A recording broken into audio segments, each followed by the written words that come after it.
Well, not to be depressing, but here's the truth and something you should keep in mind over the next few years. The United States, two things to keep in mind. The United States is moving, not inexorably, but still moving toward civil war, number one.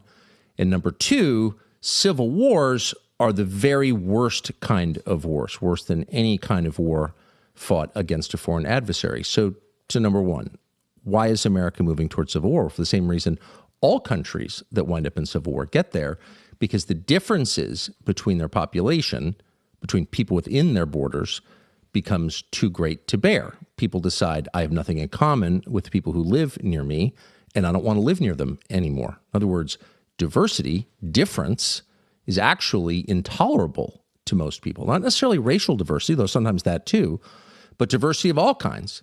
It is not our strength. In fact, it is, without question, our weakness, and it has always been. If you have nothing in common with your wife, do you have a stronger marriage? No, of course your marriage falls apart, and the same is true for countries. And the truth about the United States is that on every level, beginning with a demographic level, the American population has less in common with itself, with one another, than ever before. When I was born, which wasn't that long ago, it was the modern era. It was air travel and air conditioning, electricity.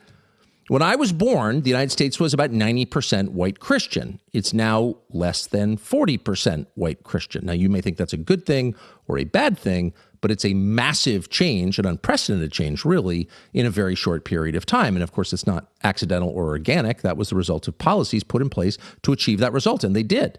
There are people who didn't want a majority white Christian country. Okay, they got what they wanted, but what do they have?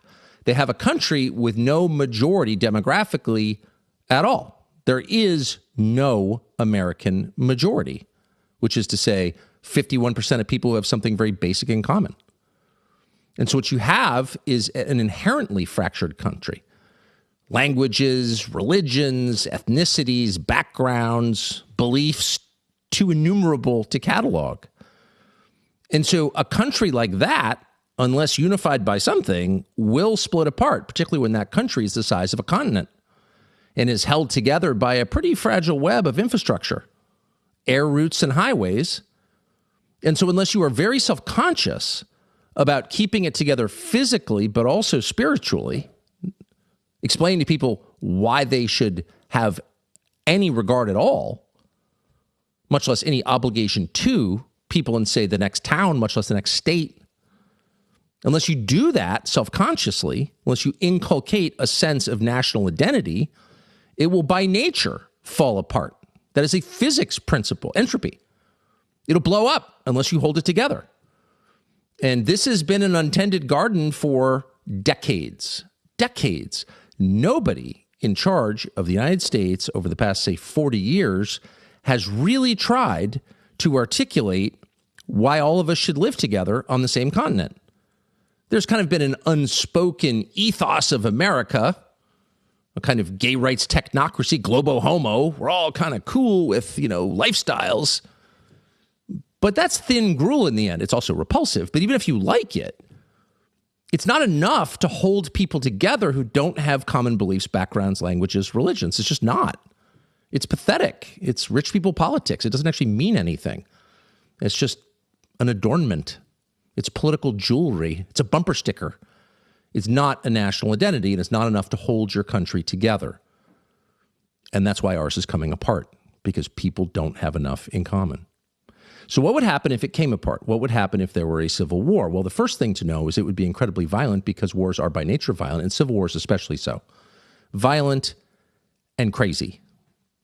And you do hear from time to time people on both sides, particularly on the left, but not only on the left, say, well, I'm just sick of it. I'm just sick of it. I'm ready. I'm ready for the fight. People who say that have never seen what that looks like. Anyone who has seen what that looks like approaches the entire topic with care and respect, because it's incredibly ugly and its effects are generational. And if you don't believe it, consider our own Civil War, which ended 160 years ago in 1865, and we're still fighting it.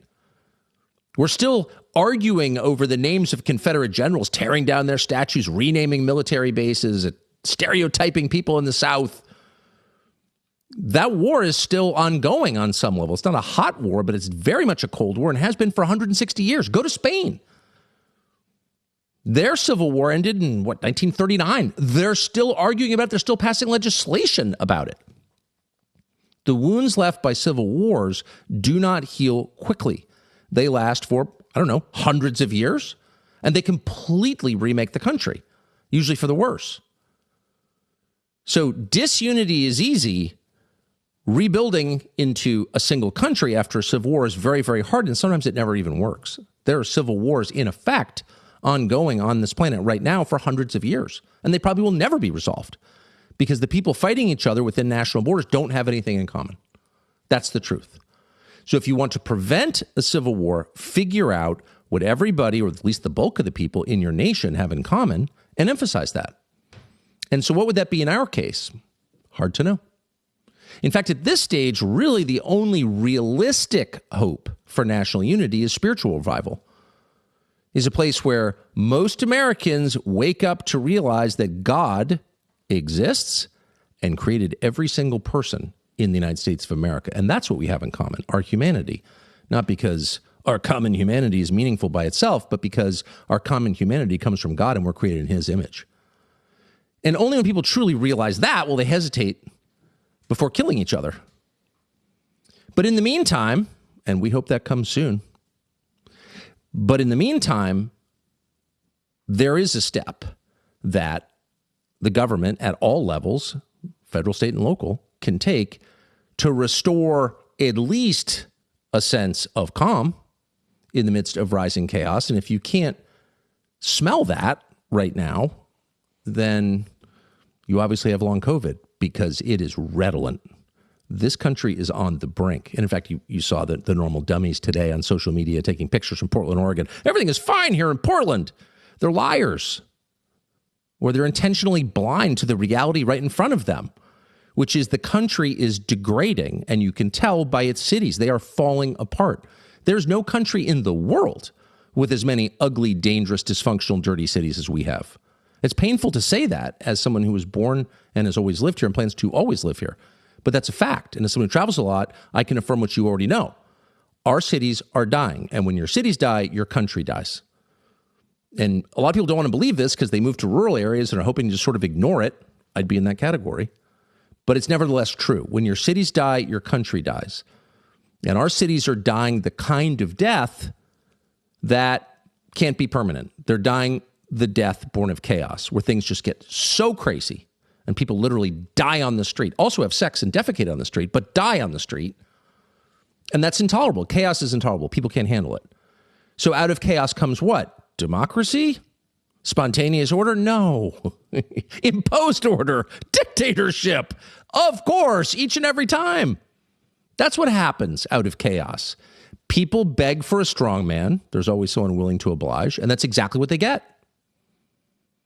And that's exactly what we're going to get unless some kind of order is restored, which is another way of saying restoring order is not a step toward totalitarianism.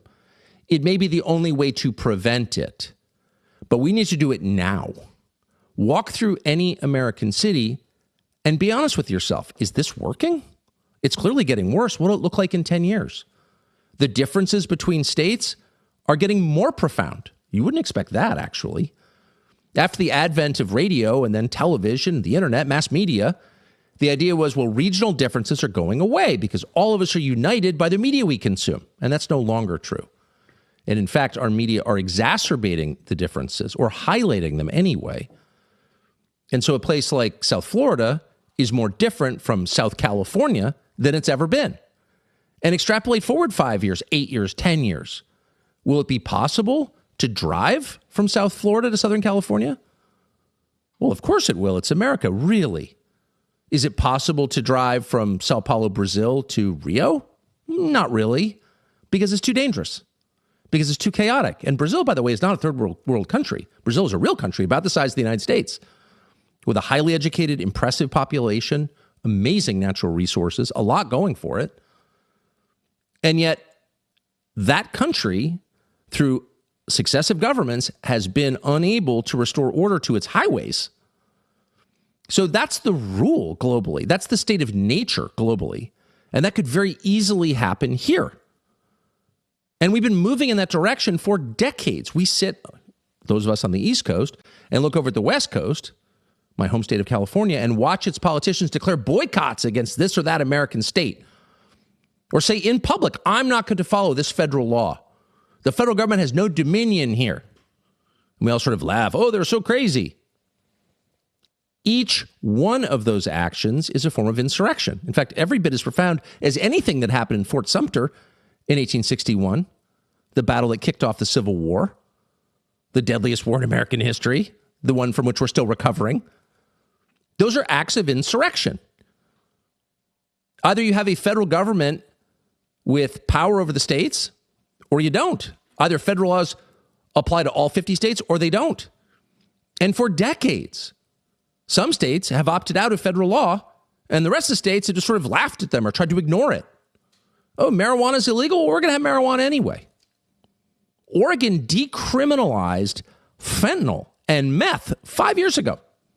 If ever there was a time to send federal troops into Oregon, it was when Oregon did that, thereby killing thousands and thousands and thousands of its citizens and also ignoring federal law.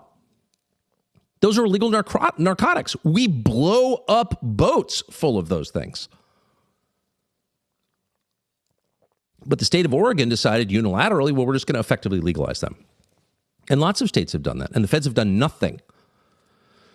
But now, because the issue is immigration, which is a core issue, the federal government is doing something. President Trump has announced that he is sending federal troops to the state of Oregon and to the city of Chicago. He's not yet sent federal troops to Oregon. There's a court fight that's way too complex and not that interesting to explain at the moment. Look it up. That has prevented that. But National Guardsmen have arrived, mostly from Texas, in the state of Illinois, in Chicago, to force, the president says, that city to allow ICE, the Immigration Service, federal immigration officers, to do their job, to deport people who are breaking federal law, illegal aliens. And the mayor of Chicago and the governor of Illinois have said multiple times, we do not follow federal immigration law in the state of Illinois and the city of Chicago. So the president is forcing this issue. They're in violation of the law. He says he's working to uphold the law. Here is the response of J.B. Pritzker, who is the longtime, 6 years now, I think, governor of Chicago, to the president's deployment of National Guard's troops to Illinois. Watch. What I know is in the early days of the Nazi regime, they started slowly but surely taking away people's rights. And what we're seeing now is the very same thing. They've gone into cities now with the military. Think about that. In your lifetime, have you ever seen anything like that, where the President of the United States is sending military or troops dressed as military, ICE and CBP, in camouflage with automatic weapons into our major cities? It's wrong. He's such a buffoon. So demented is the Democratic Party. That guy thinks he's going to be president. Have you ever seen this before? Has it ever, in American history, has there ever been a single instance of some Nazi in the White House sending troops into a state to uphold federal? It's never happened before. It's never happened before, except it's happened like a million times.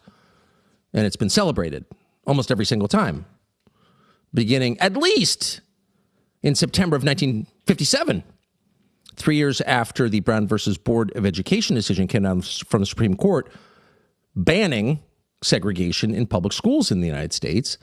And in the state of Arkansas, in the capital city, Little Rock, Central High School, a high school, was not following this Supreme Court decision.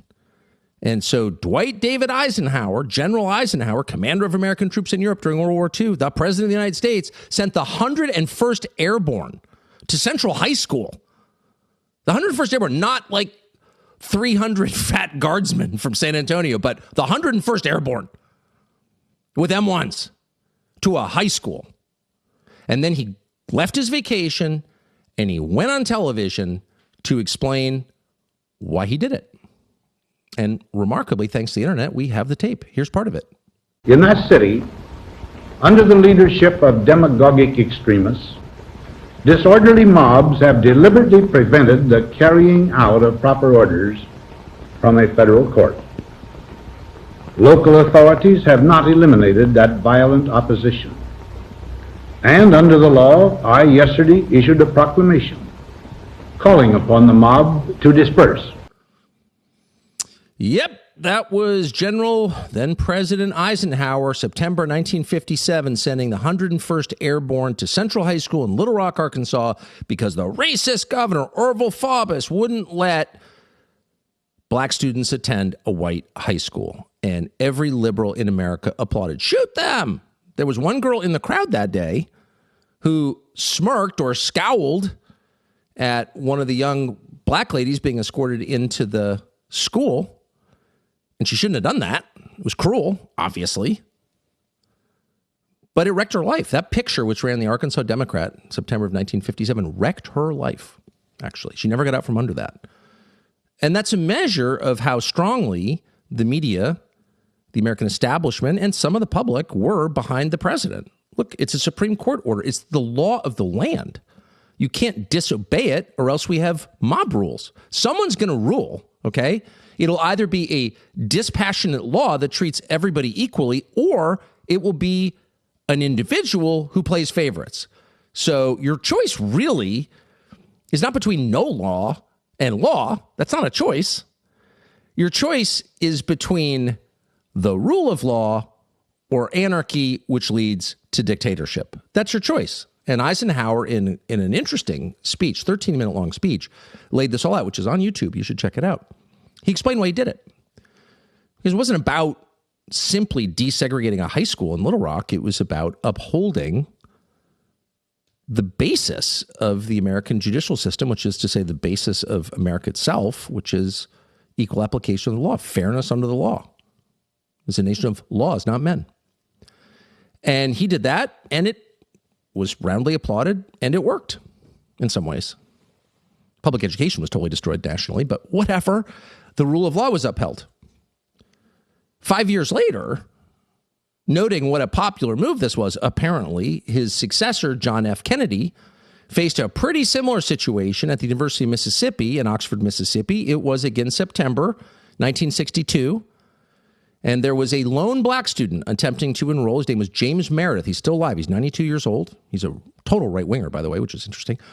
But he was trying to enroll, and the school would not accept his application because he was black. And so President Kennedy also sent the military to Ole Miss. How many did he send? President Trump has sent 300 to 500 guardsmen to Chicago, to a city of millions. President Kennedy sent 31,000 U.S. soldiers, U.S. Army soldiers, to a campus of 6,000. Yeah, that's more than 5 armed soldiers per student. 31,000 American troops descended on the campus of Ole Miss in Oxford, Mississippi at the very end of September, early October 1962, and they shut it down. And they camped on the quad in tents, and they put tanks on the football field, and they put machine gun emplacements on the quad. A couple people were shot to death. And President Kennedy made a bit overkill, in fact, disgusting overkill, in fact, fascist overkill. But the point is he was applauded for it, because there was a federal law emanating from a Supreme Court decision, and he was upholding it in the same way that President Trump is currently attempting to, in a much less vigorous way, uphold federal immigration law passed by the United States Congress, which is core to the country. Who lives here is the main question in any country. Who lives there? What is a country? It's the people who live there.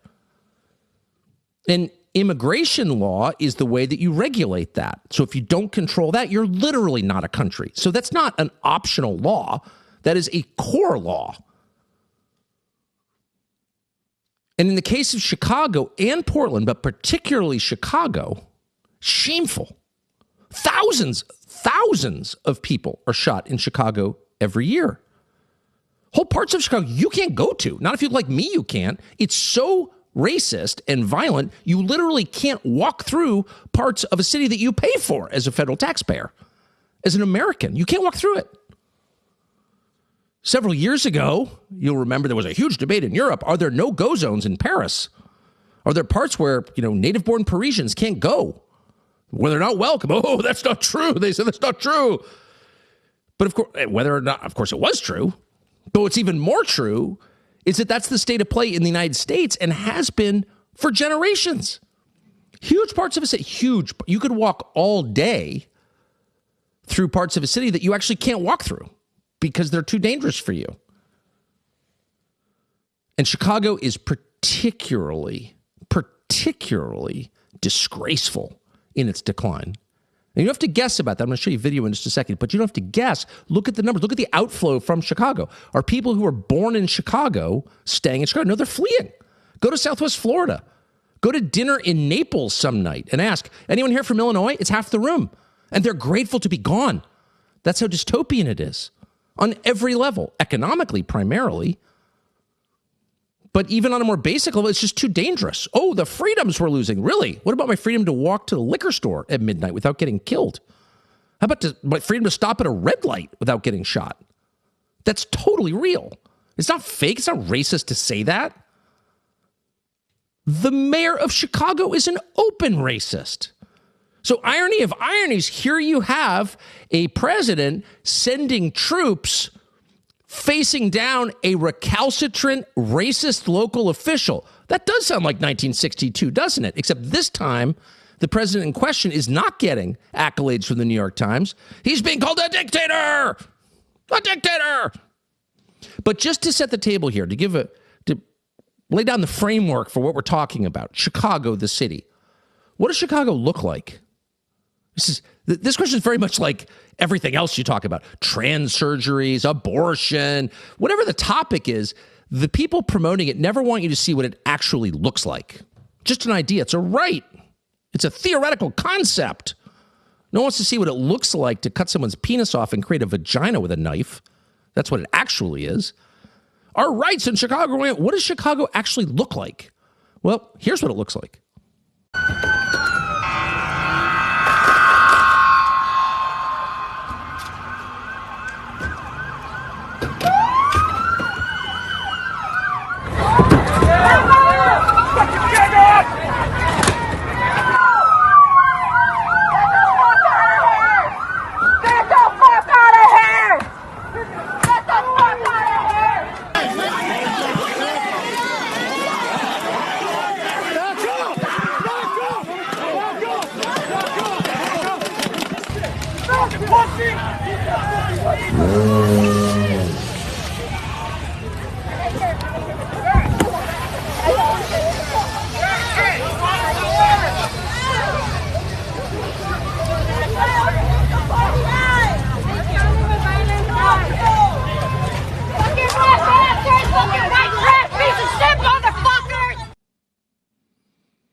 So what's interesting about those videos is who's participating in the rioting and the violence there. There's the normal assortment of unhappy white young people, make up the bulk of Antifa, make up the bulk of the Democratic Party's activist wing, all the little DSA kids, the children of orthodontists from Great Neck who are, reliving the glories of the 60s or whatever, the weird little polyamorous nihilist freaks who don't see any future for themselves economically, so just burn it down. I mean, very, very familiar to anyone who's watched this stuff over the years. A repulsive group, a dangerous group, a sad group, by the way.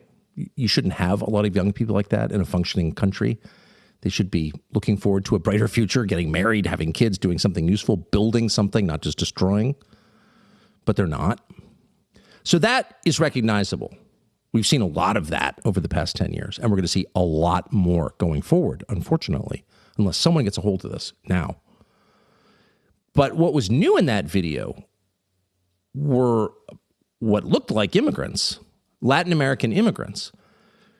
And if we're going to be totally honest about Latin American immigration, most of our immigration up until pretty recently, now it seems all South Asian, but up until very recently, most of our immigration, overwhelming majority of our immigration to this country was from Mexico and the Central American countries, some South America, but mostly Mexico, Salvador, Honduras, Nicaragua, the usual, Latin America, close by countries in our hemisphere, people taking trains and walking to get here.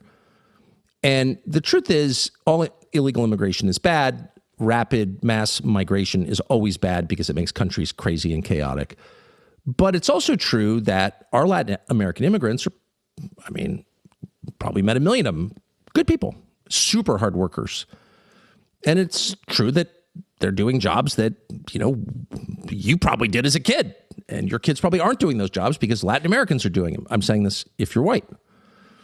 So I think most people who are very opposed to illegal immigration and very opposed to mass migration, at this point very opposed to any immigration, which would include me definitely, are not mad at Latin American immigrants because they're mostly nice people. They're Christian people and they work hard. And there's some drunk driving, but in general, they kind of play by the rules, most of them.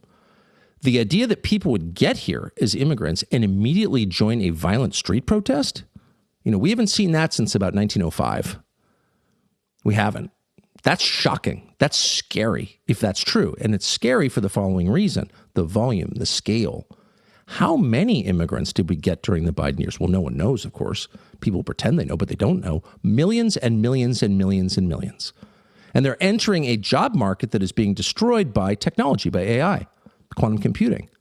So there was no labor market need for immigrants. immigrants. It's not like America was just dying for more people to do jobs because we have fewer jobs. And if you don't believe it, if you got college-age kids, ask them if any of their friends are employed in October after graduating. No, they're not, because there are no jobs. So unemployment is going up. Everyone lies about it, but it is.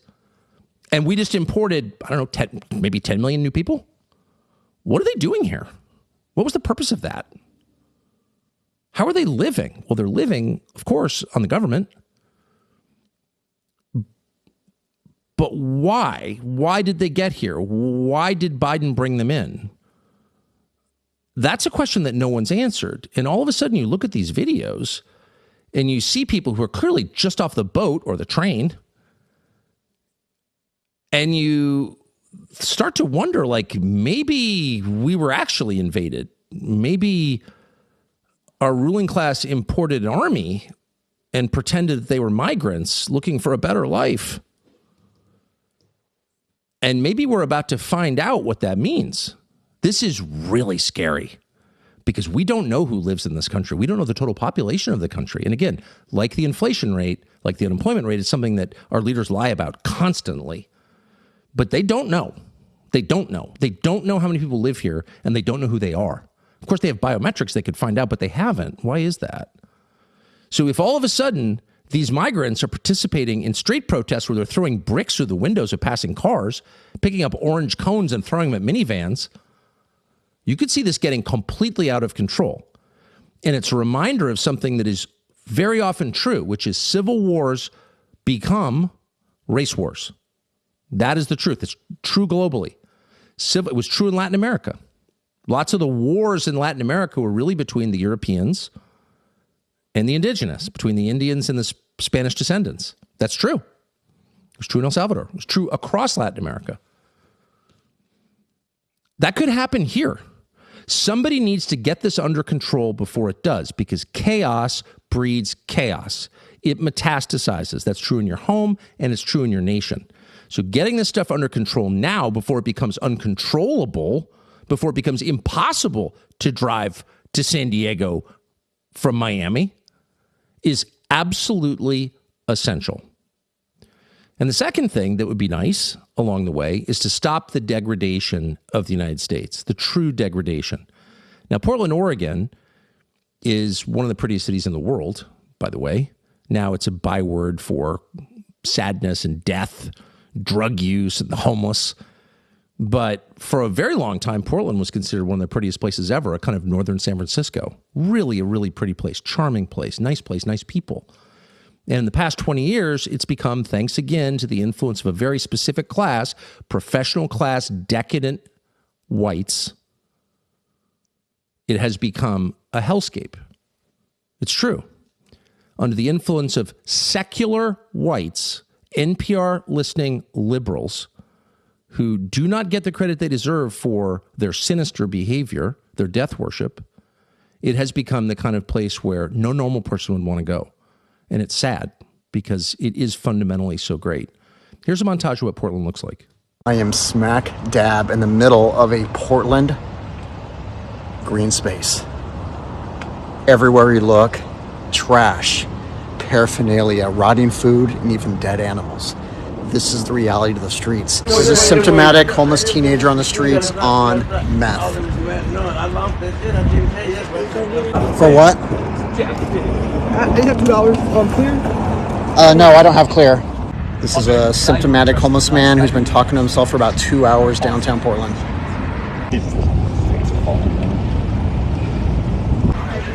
Homeless one behind me has been flashing people the last half hour. Behind me is a senior citizen smoking meth. He's about 72 years old. Homeless man behind me without a shirt just tried to break that window.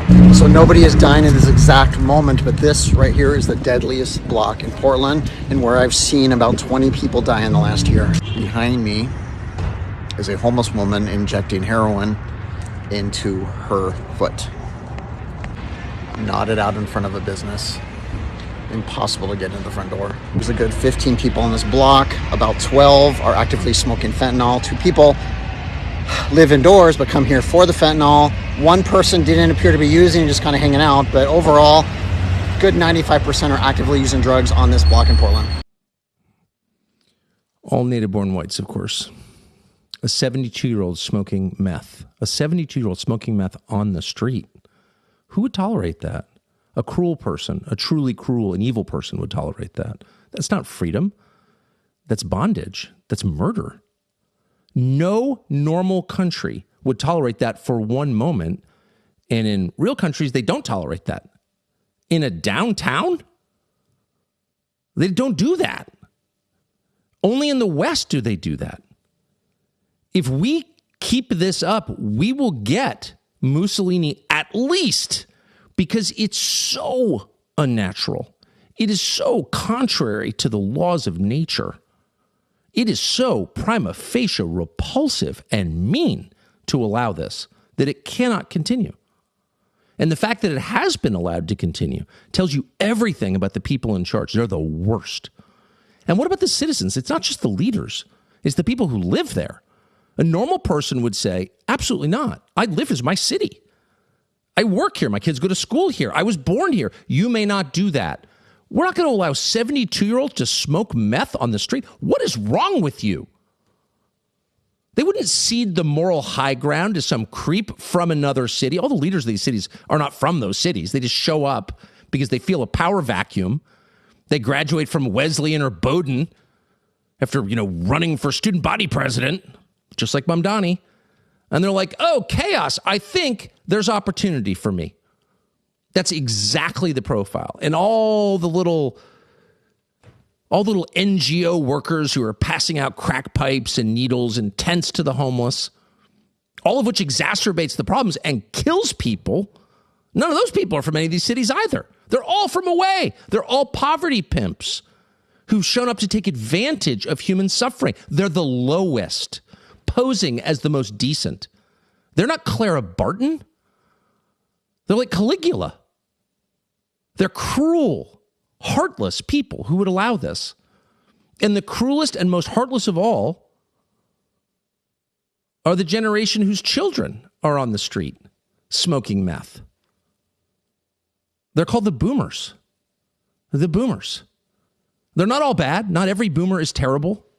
But if you had to identify one generation responsible for the decline and possible destruction of the United States of America, it would be that one. Their fathers returned from liberating Europe and Asia, and they bequeath us this.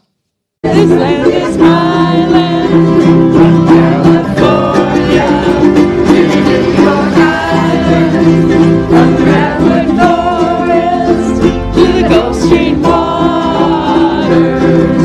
This land was made for you and me. They can't even play the mandolin. Mediocre in addition to everything else, a little Ukraine flag. Cliche after cliche after cliche. Not a deep thought.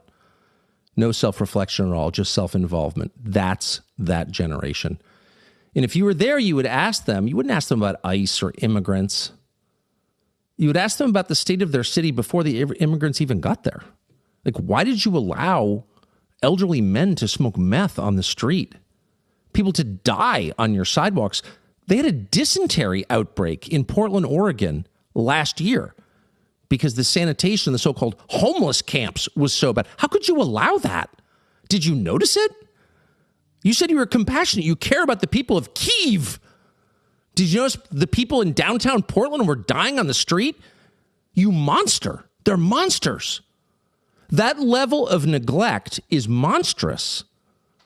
And the key mistake that normal people make is ceding the moral high ground to people like that, who disguise their hate and indifference to their fellow human beings with the language of compassion. It's a lie. And you know it's a lie because look at the city they made. That needs to be cleaned up immediately. People living on the street, shitting on the street, causing dysentery outbreaks, smoking meth on the sidewalk, having sex in ATM vestibules. These are not manifestations of freedom. These are signs of terminal decline.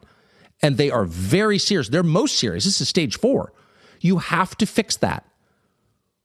It's not complicated. You cannot allow that. Because if you do, you send a very clear message to your own citizens, which is, I don't care about you. I don't care whether you live or die, or whether you degrade yourself, whether you live like an animal. If you let your German Shepherd live like that, you would be arrested. But in Portland, Oregon, it's totally fine to let your fellow citizen live like that. If there was ever a reason to send federal troops into a city, it's 72-year-olds smoking meth on the sidewalk. We're shutting this down. We won't have this. Because that person smoking meth is a child of God created by God, and you're killing him, and we're not going to allow it. Someone's going to do that. That will happen. And the opportunity we have right now is to do it in a way that is not totalitarian. But if we don't do it now, we're going to get totalitarianism. Trust me. Most coffee companies sell weakness, watered-down drinks from faceless corporations that don't care about you or your family. Black Rifle, which, not to brag, is in this cup right here, is very different. It's roasted and brewed in this country without apology by patriotic men and women. The coffee is built by people who love the U.S. and know what it means to fight for it. We know them. We know the guys who run it. We've known them for a long time, and we know this is true. They're special forces veterans, ranchers, just decent people.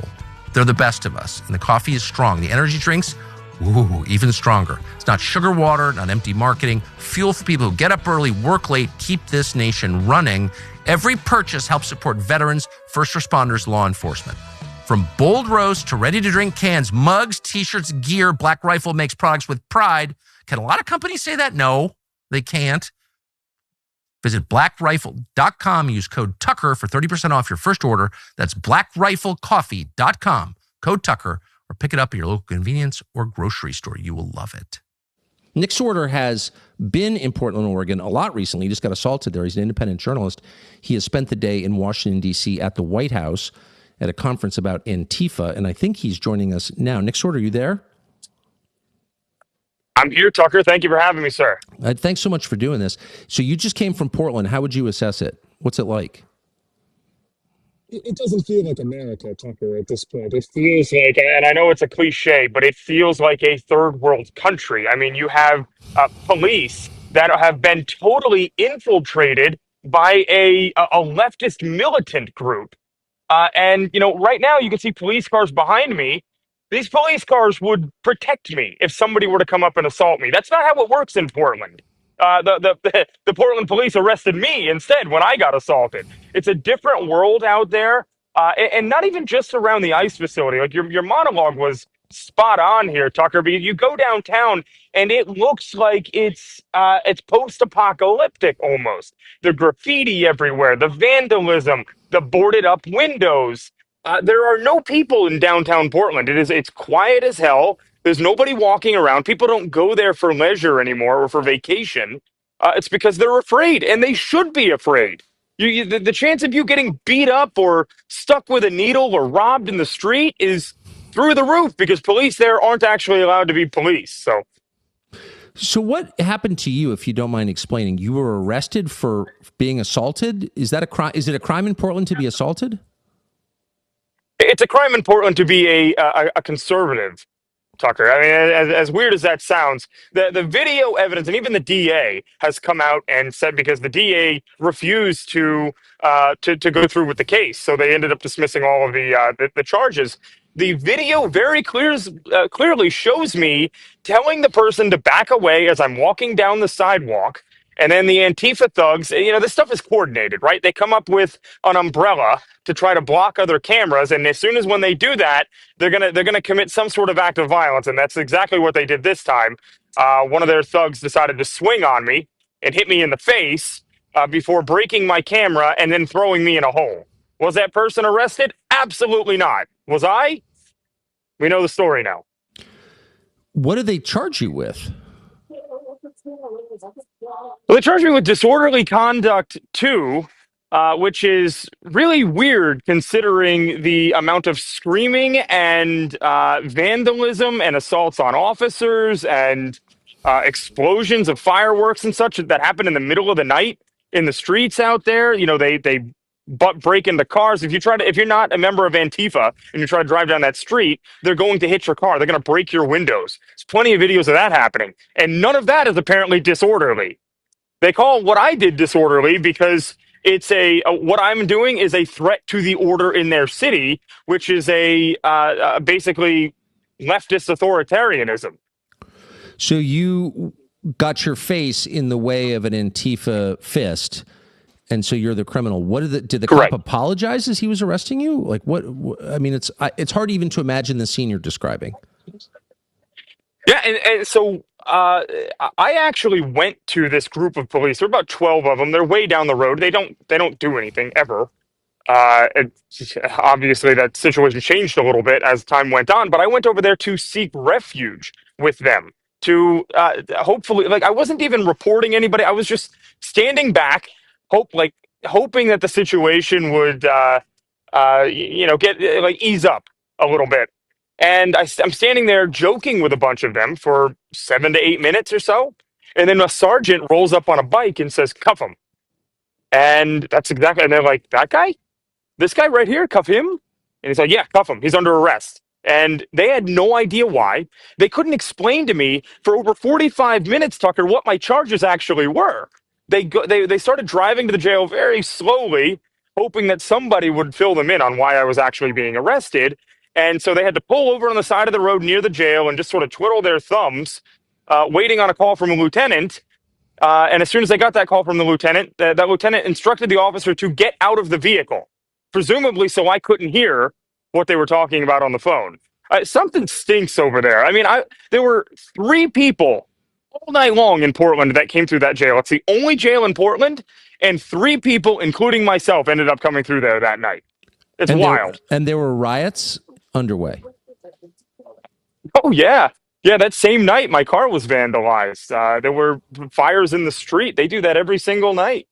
And nobody is ever arrested for that. It's so far from the America that you imagine when you think of America. I mean, this is kind of my point.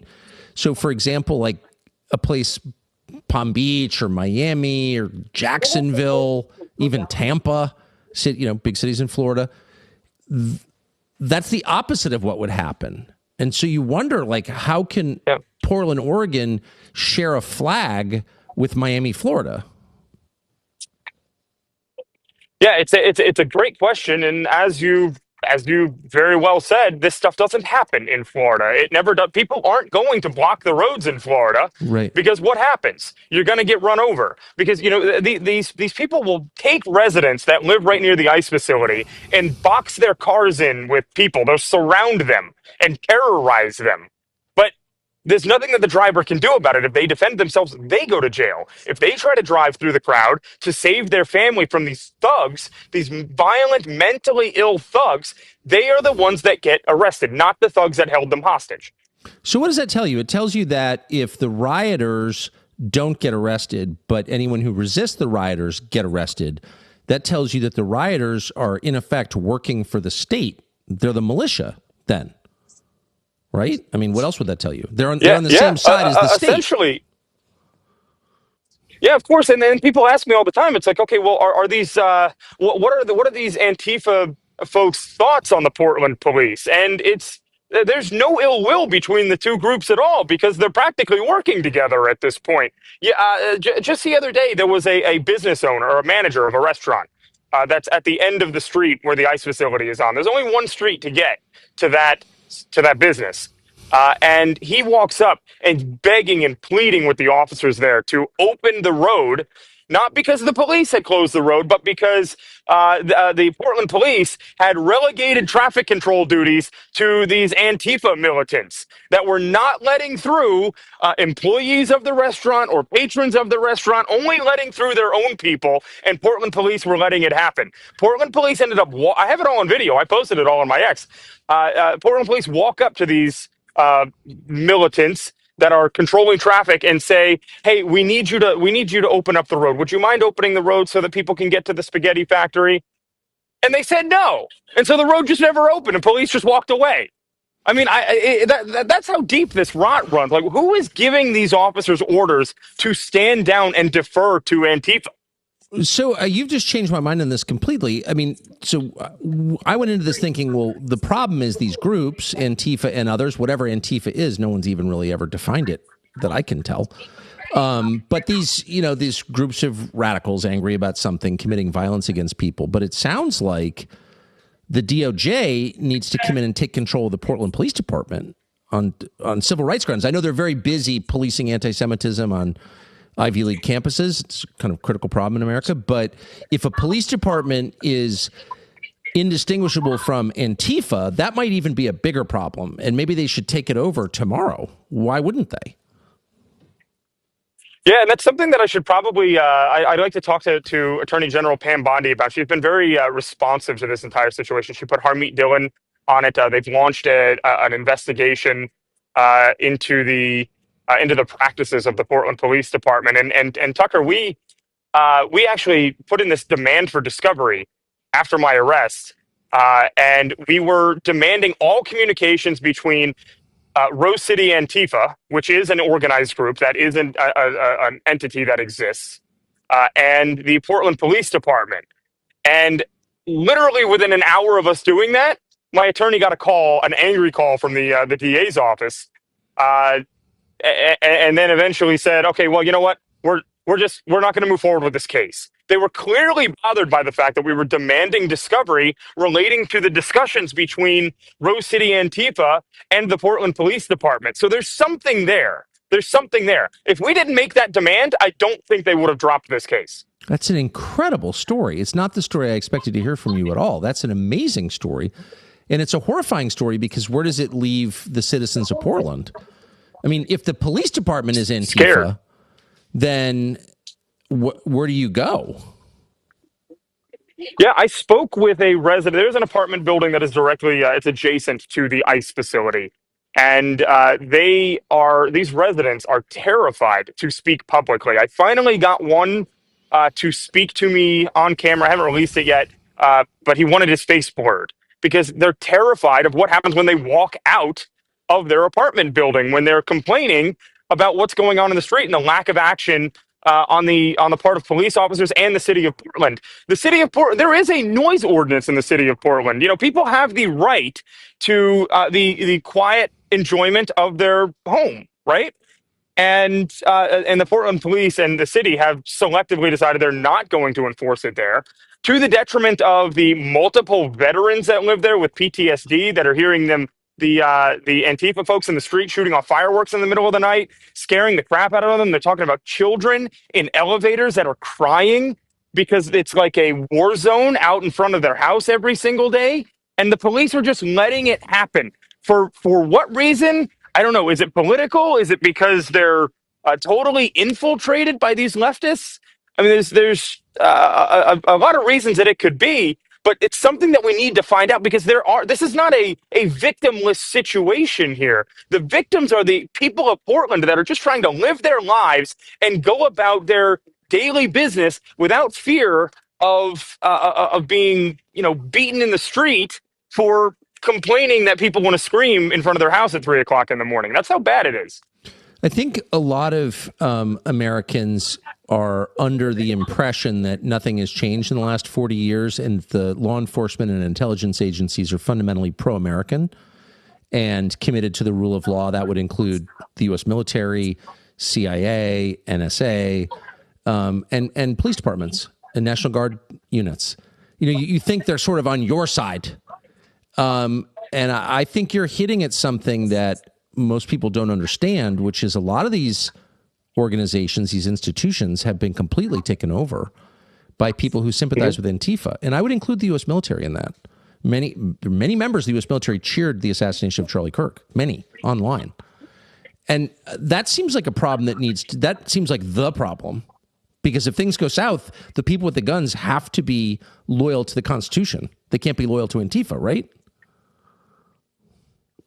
Right, and I mean you're absolutely spot on there. It's chilling the amount. Those are just the people that we have have the weirdly enough have the balls to say that stuff publicly, like condoning the assassination of That's Charlie right. Kirk and stuff. I mean, it's terrifying to think of how many of these people are in the background working for these police agencies. Actually, we were able to get a Secret Service agent fired, one that works on protective details, fired for saying that Charlie Kirk had it coming. He said that publicly on Facebook.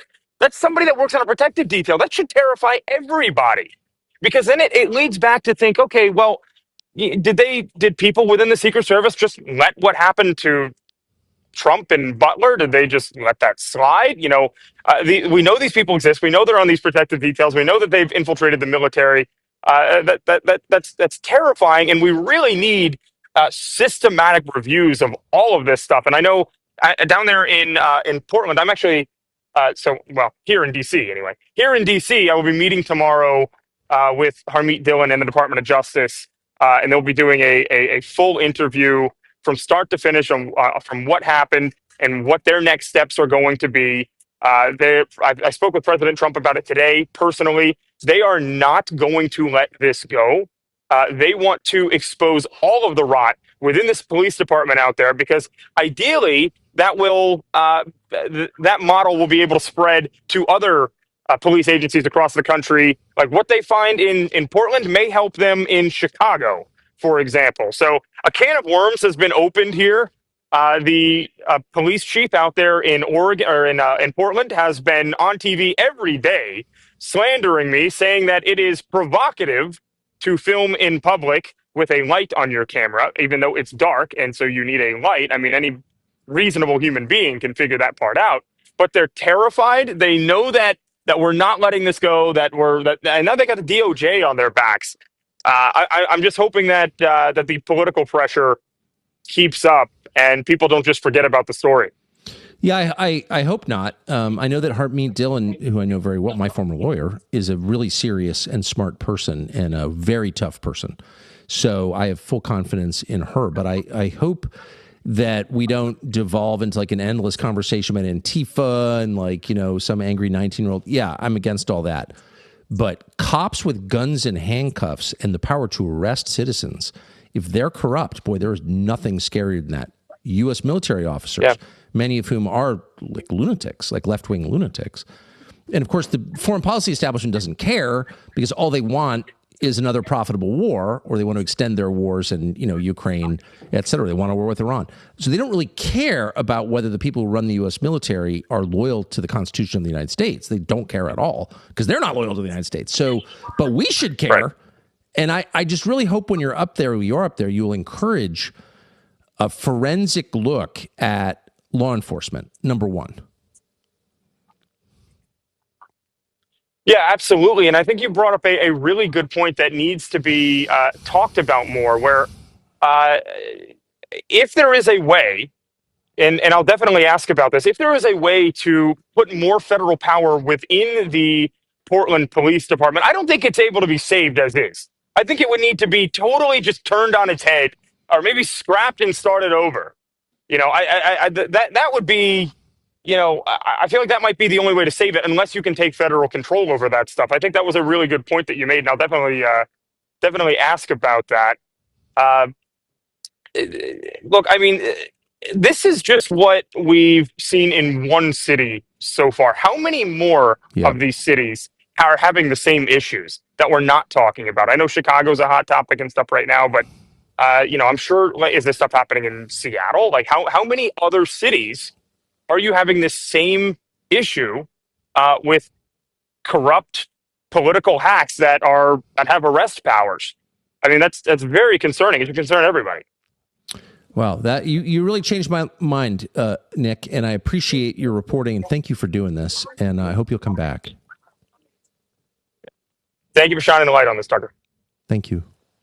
Hate to brag, but we're pretty confident this show is the most vehemently pro-dog podcast you're ever going to see. We can take or leave some people, but dogs are non-negotiable. They are the best. They really are our best friends. And so for that reason, we're thrilled to have a new partner called Dutch Pet. It's the fastest growing pet telehealth service.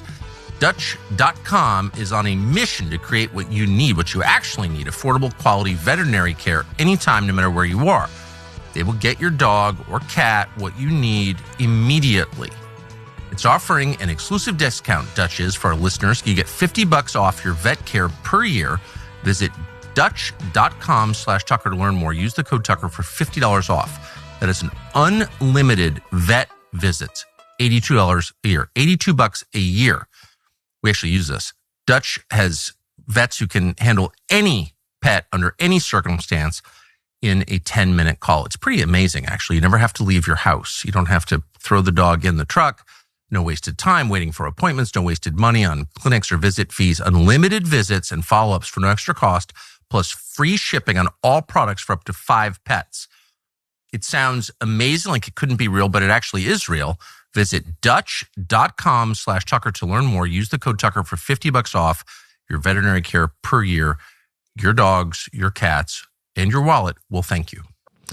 So a few minutes ago, we showed you tape from the governor of Illinois, J.B. Pritzker, who's been governor since 2019, I think, running for president. And he compared Donald Trump to Hitler for sending 500 heavy-set National Guardsmen into a city of many millions to restore order in the face of very violent anti-ICE protests. Thought it might be worth getting the perspective of a former Illinois governor, someone who knows a lot about the state and the city of Chicago. He's from the city of Chicago. Former Governor Rob Blagojevich joins us now. Governor, thanks so much for coming on. Yeah, thank you, Tucker. Nice to talk to you. What do you make of Pritzker's position here that 500 National Guardsmen are like the Luftwaffe? This is Nazi America, the Fourth Reich. What do you think of that?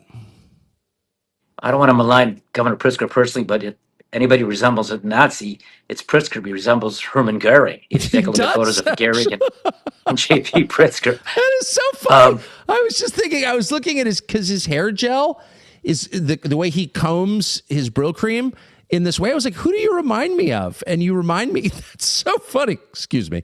I agree with you. Right. Look, if anybody's a Nazi for bringing in the National Guard, J.B. Pritzker should look in the mirror, because only a year ago, he actually brought in the National Guard to protect what? Wealthy, white, limousine liberal Democratic donors and Democratic delegates at the Democratic Convention in Chicago. He was more than happy to do that, but he won't do it when President Trump wants to send the National Guard to help and work with the Chicago police to fight crime in our city, and in a city where every single day at least one person is murdered, in a city where nearly 600 crimes are reported every single day, in a city where 80% of those murders, you see, the crime in Chicago is segregated. You know, the carjackers and the retail thieves and the armed robbers, they go all over the city. But the murders are taking place in the black neighborhoods and in the brown neighborhoods. 80% of the murders in Chicago are in the black neighborhoods, or black people. And the other 95% altogether are black people and Latinos. And so the Democrats, like Pritzker, who claim to be on the side of black people and Latinos, are basically saying, we're going to use the National Guard to protect donors, Democratic donors and delegates.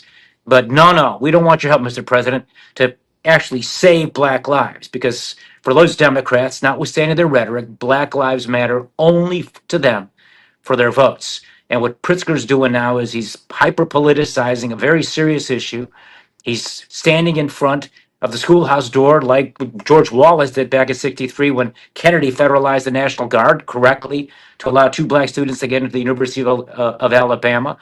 Now, Pritzker is sort of a modern day version of George Wallace in some respects, in that he's trying to block President Trump, working to block President Trump and federal law enforcement from coming to Chicago to carry out the mandate the American people gave President Trump in the last election, and that is to secure our borders and to fix the illegal migrant problems. And it's undeniable that there are tens of thousands of criminals who joined the nearly 14 million illegal immigrants that have come to America, according to Pew Research. And estimates are that conservatively 10% of those are criminals. So that means we're talking about over 1 million criminals that have come to America. And what kind of criminals are there?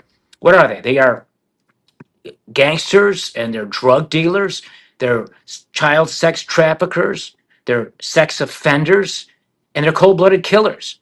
And it's amazing and it's mind boggling to me that J.B. Pritzker would choose this issue because his motivation is politics. He's playing to the crazy left wing crowd in the Democrat Party. But it's really offensive and immoral that he would do something like this and stand in the way of actually following the law, because the supremacy clause in our Constitution is very clear. The federal law is supreme over state law, and he should not be resisting or working to resist federal law. So, look, I have a confession to make, Tucker. When I was governor early on, I knew him because he had contributed to Democratic politicians because he was very wealthy. And he asked me to make him director of the Illinois Human Rights Commission. So if I'm going to confess to any crime, because I didn't commit any crimes, but the near criminal thing I did was actually hiring that guy. It was a big mistake. Did he improve human rights in the state of Illinois? No, and you know what? I don't know. I worked with him too on the Holocaust Museum in Illinois, in Skokie, Illinois, and at that time he seemed to be a very reasonable guy. But he's changed a lot, I think, and I don't know if it. I don't know what the cause is, other than he's got the desire to run for president, be president, and notwithstanding President Taft and his success to be elected president, JB's never going to be president. I know the guy; he's got no chance. Taft was in a three-man race, as you'll recall, in 1912. No, I don't think he has much of a chance. It's interesting. I mean, you've been a governor. There aren't many people who've been governor of anything, and to be governor of Illinois, one of your concerns is population, the state's population, because of course, federal dollars, House seats, they're dependent on how many people live in your state. And Chicagoland, that area, has depopulated. People born in Chicago have left in amazing numbers, very similar to what's happened in California. But the population aggregate number hasn't changed that much because of the inflow from the third world. So it's a little bit like the Catholic Church is always promoting immigration because they need the seats, people in the seats. I wonder if that's part of his motivation. Like Chicago, what percentage of Chicago wasn't born in the United States? Huge. Well, no, well, that's right. And the activists in the Democratic Party, there's so many different activist groups in the Democratic Party that push immigration rights and those sorts of issues. And look, I think you would agree. I heard your monologue, and which was profoundly interesting. I mean, most of the people that have come to America illegally, these 14 million that have crashed through our borders because Biden basically said we don't have borders, those are good people, and they're doing the work that you talked about. I agree. But see, they're victims, and you know who victimized them? It's these hypocritical Democrats. When they started opening up these sanctuary cities, basically saying, come on in. We're putting a sign up. Come on into America. Don't worry about our immigration laws. Nobody cares. And you can come into our city and we'll protect you. Forget about what the federal law might be, which you don't even know anyway. But it's no big deal to us. Come on in. And so these are well-intentioned, kind-hearted, probably innocent people who want to chase the American dream, like my immigrant father did when he came over here legally after Congress passed the Displaced Persons Act after World War II. They came here looking for an opportunity because they're committed to their families. They want to build a better life. Yeah. And that's the great story of America in immigration. The thing that's missing is, but you got to come legally. And they were invited to come here illegally by the Democrats. Biden didn't secure the borders, and the Democrats opened up sanctuary cities, and with all their rhetoric, basically, we're saying all these people come up here. And the reality is no country can sustain 14 million people who are here unlawfully. And what President Trump is doing is absolutely necessary to save our country. And hopefully down the road, maybe there can be a way where the two parties can come together and address issues like the Dreamers and these other issues that are very legitimate. But in the meantime, what you have now is a tremendous divide because the Democrats simply refuse to do anything that's good for our country because they never want to give Trump any kind of victory, and they are simply determined to never work with him But at the Trump did. expense of our country, the people who live in our country. So the First Amendment is the one truly distinctive thing that makes America America. It makes this country great. You are a citizen. That means you can speak openly and honestly without fear about what you actually believe. The government doesn't own you, you own the government. That's the premise. And for 250 years, we've lived it. We hope to keep living it. Our sponsor, Pure Talk, understands how important this is, how central it is. So if you want to support brands that defend freedom and American values, we recommend switching your wireless service to Pure Talk, which is way cheaper and uses the same towers the other guys use. It's the best. We know what you're thinking. Of course, giving business to companies that share your values sounds nice, but at the end of the day, you don't want to spend more for the privilege of buying products from a company that loves America. Well, you don't have to. Pure Talk's plans start at just $25 a month, $25 for the same 5G coverage the other companies provide, literally the same cell towers. And you support a business that believes in this country and creates jobs here in this country. If you're interested, visit puretalk.com/Tucker to switch to our wireless company, the one we use, Pure Talk. Right now, you save an additional 50% off your first month. Again, puretalk.com/Tucker. Well, I agree with that completely, but Trump didn't write the immigration laws. I mean, they were written by Congress, passed by Congress. He hasn't even signed any immigration law. They have nothing to do with him. They pre-exist his presidency. So he's trying to enforce existing law, and they are abetting breaking that law. So it does seem like insurrection to me.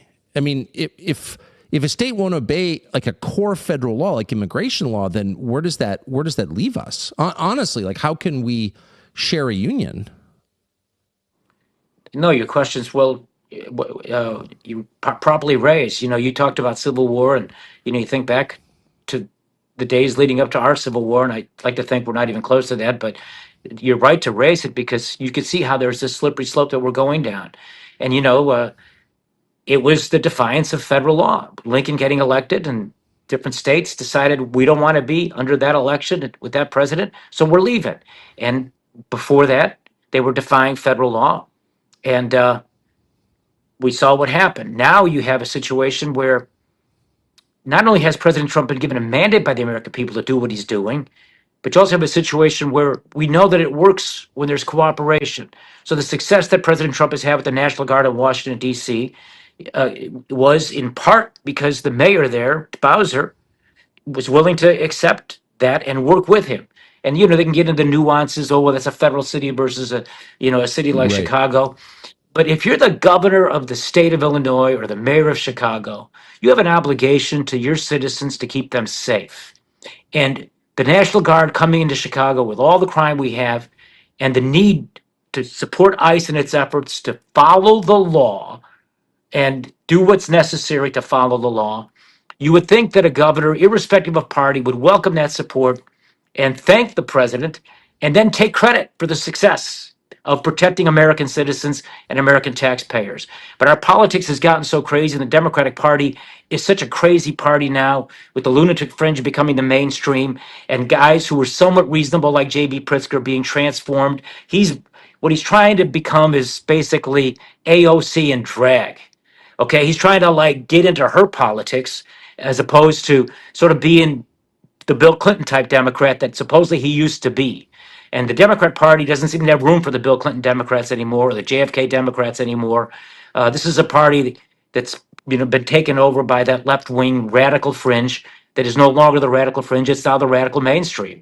And it's a socialist, communist kind of party, and it's a party, and our governor again that is basically siding with mob violence and anarchy and chaos over the law, the rule of law, law enforcement, and those who have to enforce the rule of law. And that's what this conflict is now. And that's why it's a seminal moment in our history. And it's why I think President Trump is going to go down probably 150 years from now, because historians can't be objective, as one of our great presidents, because I do believe he's going to be successful in this and solve this problem because he has the law on his side. I mean, if he doesn't solve it, then we're in for disunion ahead. I mean, I don't see how you can have in a state with no internal, in a country with no internal passports, how you can have some states following immigration law and others ignoring it. It doesn't work. I mean, it just practically doesn't work. So I really hope it can be solved. Do you think in the Democratic Party, which obviously you know a lot about, there are any candidates on the horizon who are reform candidates, like Bill Clinton in 92? Like, okay, we went too crazy. We need to pull back a little bit and reorient around America's interests, who even say words like that. Do you see any of those? You know, I think the nearest thing to that would be Senator Fetterman in Pennsylvania, the guy that wears the hoodie. Yeah. He seems to be sensible and willing to find common ground and work and support traditional things that all Americans have historically been for, what the old Democratic Party used to be for. So I think there is at least one lone voice in that party.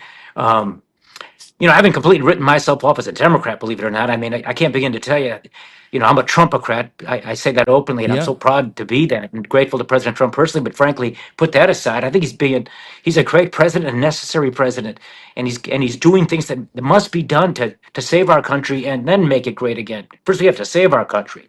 But no, the hatred and the vitriol on the far left Democrat side is palpable. I live in a neighborhood, that used to vote for me a lot, and I was out on the street the other day, Tucker. I came back from downtown Chicago, and some guy, clearly he was a man. He was muscular, and I think he was a man, muscular, and then he had long hair, but he had a beard, a full beard.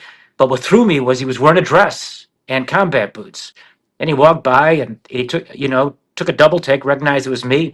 Then he gives me the finger. And my first reaction was, okay, a guy like that gives me the finger, I'm going to, probably give him an FU or give him the finger back. But then I wasn't sure whether it was a man or a woman, and I'm trying not to swear at women, so I had to hold my tongue. But that's sort of the element that's now a large, loud voice within the Democratic Party. And thank you for the work that you're doing, because I love our country, notwithstanding what my government's done to me. I love my country. I've lived the American dream myself. There's no place like America. And this is the last best hope on earth, as Lincoln said, a true and a great Illinoisan. But thank you for the work that you're doing, because I believe, and I know you do too, that the forgotten American, the great, vast, silent majority that Nixon talked about and changed American politics, it still exists. It's what elected Trump last November. People with common sense, believe in God, love our country, don't burn the flag, don't like people who burn the flag, believe in the traditional values of our country. They still make up most of the Americans, and I still believe actually most of rank and file Democratic voters. If those Democrat voters can get over the fact that they've been lifelong Democrats, because it's hard to change your love for your team, they can get over that, and they're increasingly going to leave the Democratic Party, as they're doing, and that Democrat Party is going to increasingly become a party of crazy left-wingers, and whoever gets the nomination, whoever the Republican candidate is against them in 2 years, I think it's going to have a long, hard time to be able to win. I think our country is waking up, and I think President Trump has been at the vanguard of that. And I'm not the only Trumpocrat out there, Democrat for Trump. You're definitely the most articulate. Rod Blagojevich, thank you so much for joining us. I really appreciate it. Good to talk to you again, Tucker. Thank you. Great to talk to you. Thank you. And thanks for joining us tonight. The fourth installment of our live experiment continues. We'll be back next Wednesday at 6 Eastern. Thanks a lot.